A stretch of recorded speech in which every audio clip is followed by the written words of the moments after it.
So ayun na nga mga ka-reels, dahil kagabi ay tayo nag-craving ng street foods.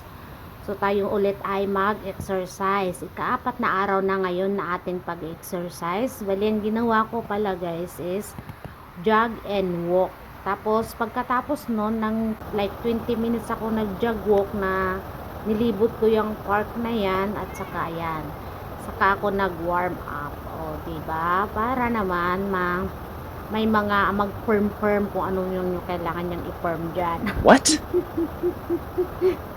Bali, 30 minutes Oh my God. 30 times pala yung pag-jog ko. Ay naku, mali na. Basta yun na yun. Basta ayan, nakikita nyo na yan. Yan na yun. Pagkatapos yan guys, ayan. O, diba? 3 step yung ginagawa ko every pagkatapos ko mag-jog walk. Kasi mahirap rin yun kaya. Gawin nyo kaya yan. Mahirap rin kaya. Lalo kapag nag-umpisa pa lang kayo. Kala nyo lang, tinitignan nyo lang, madali lang. Pero pag ikaw ang gagawa pala, naku, iwan ko lang kung saan banda yung papawisan dyan. So, ayan lang guys. So, kaya naglibot-libot tayo sa park. Ang ganda ng mga bulaklak kasi super lamig. Kaya, ayan.